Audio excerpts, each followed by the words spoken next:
नबी पाक अलैहिस्सलाम यानी पहले हुजूर फरमाते हैं नहीतुकुम अन ज़ियारतिल क़ुबूर फज़ूरूहा, पहले मैं तुम्हें मना करता था कि तुम कब्रों की ज़ियारत ना किया करो, लेकिन अब मैं तुम्हें हुक्म देता हूं कि कब्रों की ज़ियारत के लिए जाया करो। अब पहली वाली हदीस जो है वो मनसूख हुई, बाद वाली नासिख बनी, तो इससे पता चला कि ये आम बंदे का काम नहीं कि वो देखे कि ये हदीस अमल करने के वाली भी है या नहीं, ये मुज्तहिद का काम है कि वो अहदीस को रिवायत करके फिर मसाइल निकाल के देता है। ये हदीस काबिल अमल है और ये हदीस ऐसी है कि जिससे इस खराबी की वजह से इस पे अमल नहीं किया जा सकता। लिहाजा ये तीन बातों का जानना ये हदीस पर अमल करने के लिए जरूरी है। जो 2 ईंट वाली मस्जिद का इमाम ये चीजें बयान नहीं कर सकता, इन सारी चीजों को जानने के लिए किसी मुज्तहिद का दामन थामना पड़ता है। फिर कुछ हदीसें ऐसी हैं जो मुअव्वल है, उनकी तवील की जाएगी। जिस तरह नबी पाक अलैहिस्सलाम का ये फरमान है मन तरक सलात मुतअम्मिदन फक़द कफ़र जिहारा, हुजूर फरमाते हैं जो जिस बंदे ने जानबूझ के नमाज छोड़ी उसने खुला कुफर किया। हालांकि कोई बंदा भी इसका कायल नहीं है कि जो जानबूझ के नमाज छोड़ दे वो बंदा काफिर हो जाता है, कोई भी नहीं ये कहता। तो ये हदीस भी इसकी तावील की जाएगी, यानी वो जो अपने आप को अहले हदीस कहते हैं, हमारा फिर उनसे मुतालबा है कि जो तुम्हारे मसलक वाले भी जानबूझ के नमाज छोड़ दे, लगाओ उन पे कुफर का फतवा, क्योंकि हदीस में आया। तो तुम भी तवील करोगे कि दीगर हदीसों से या नबी पाक अलैहिस्सलातु फरमान से ये साबित होता है, दीगर जो इस्लाम की जो तालीमात हैं उनसे ये पता चलता है कि गुनाह कबीरा करने वाला वो बंदा काफिर नहीं होता।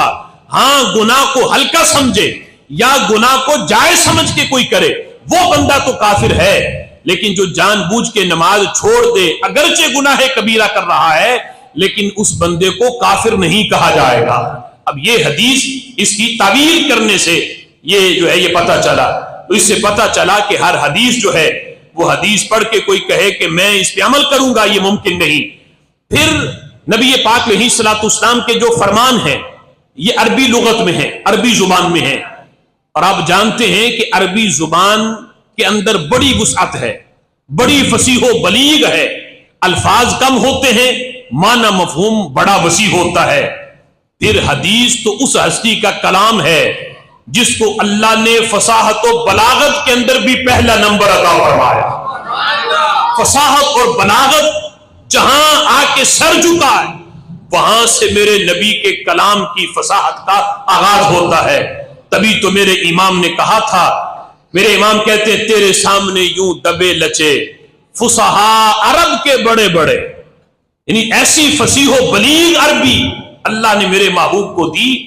ऐसी हुजूर खुद फरमाते हैं अल्लाह ने मुझे जवामिउल कलम अता किए, मेरे अल्फाज तो मुख्तसर होते हैं लेकिन उनका माना मफहूम बड़ा वसी होता है। मेरे इमाम कहते हैं तेरे सामने यूं दबे लचे फुसहा अरब के बड़े बड़े, कोई जाने मुंह में जुबान नहीं बल्कि जिस्म में जान नहीं।